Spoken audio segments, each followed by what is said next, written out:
Welcome to Renaissance Spirit. If you've been watching the news, you know about the atrocities happening in Ukraine through the Russian-led war against the people of Ukraine. You also know about what's going on in Israel and the attacks by the terrorist organization Hamas.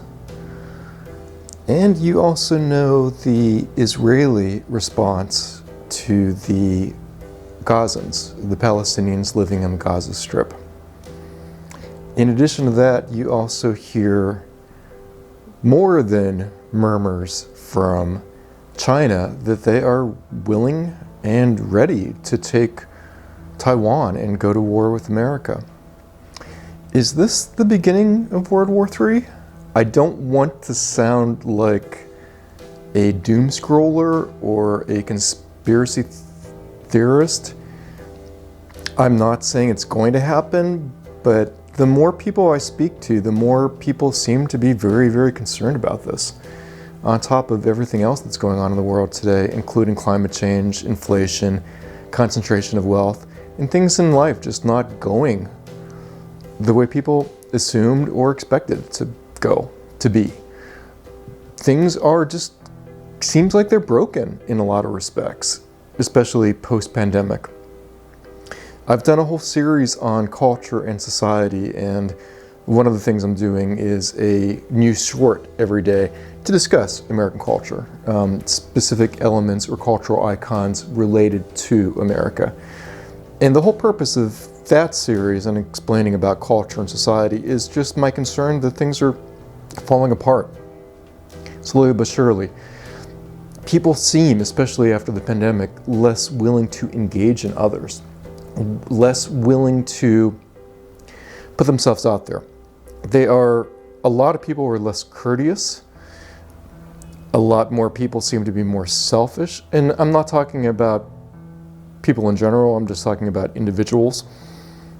I've mentioned it several times about people texting and driving or not paying attention to what they're doing when they're driving, or going to a grocery store and putting their cart in the middle of the aisle so other people can't go and pass them.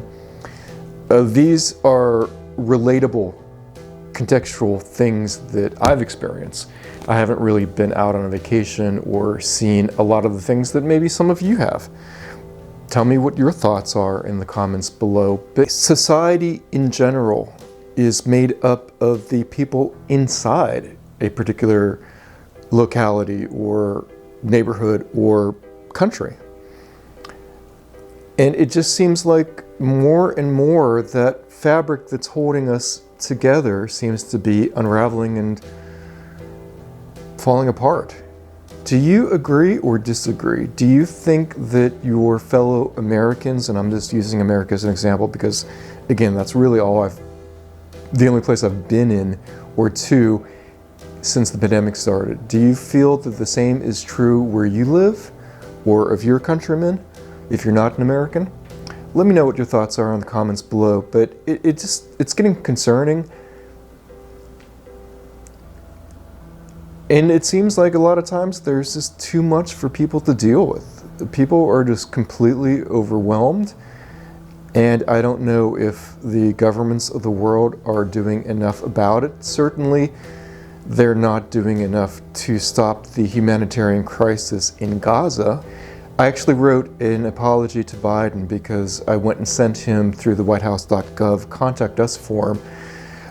Prior to his trip to Israel, I suggested that he probably shouldn't go in case Netanyahu or the other leaders of Israel went and led a ground assault on Gaza while he was there. I think if that were to have happened, it would have caused a backlash and it would have made him look culpable even if he wasn't. I even created a video on the topic, apologizing. But how many more Gazans and Palestinians are going to die? Certainly, nothing can justify those actions. Just as there wasn't any justification for the murder of civilian Israelis and Americans and other people who were taken or shot. And we can't keep playing by the same rule book that culture, society, and countries have followed for the past, I don't know, since Cardinal Richelieu developed the diplomatic system that is now in place. Back in what, 15th century? I don't know.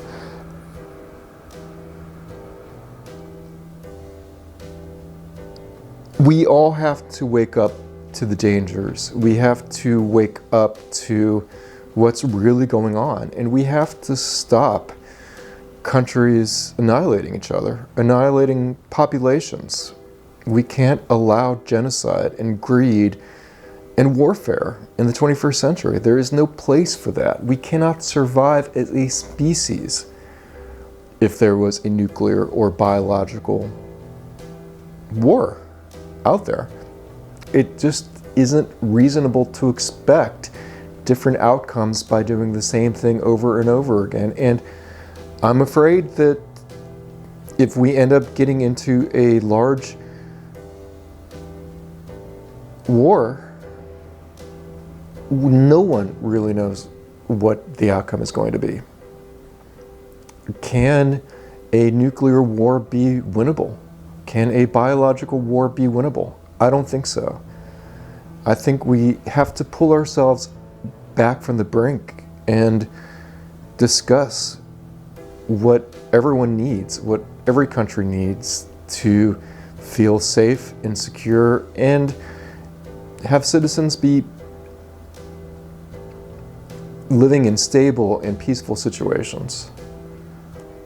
I don't know if we're going to have an opportunity to contemplate this again before things possibly spin out of control. We need to slow the progress towards warfare and mitigate wars as much as we possibly can. I'm not saying that Israel doesn't have a right to defend itself. I'm not saying that Ukraine doesn't have a right to defend itself.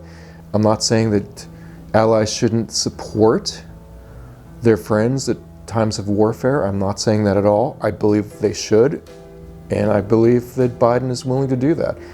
My concern is that I think that we're getting too close to getting into a major conflict that won't be easily stopped. Let me know what your thoughts are in the comments below, and thank you very much for watching. If you enjoyed this video, please subscribe and turn on notifications for follow-ups to this and other things. Topics that I call the Renaissance Spirit. Take care. Thank you very much for watching.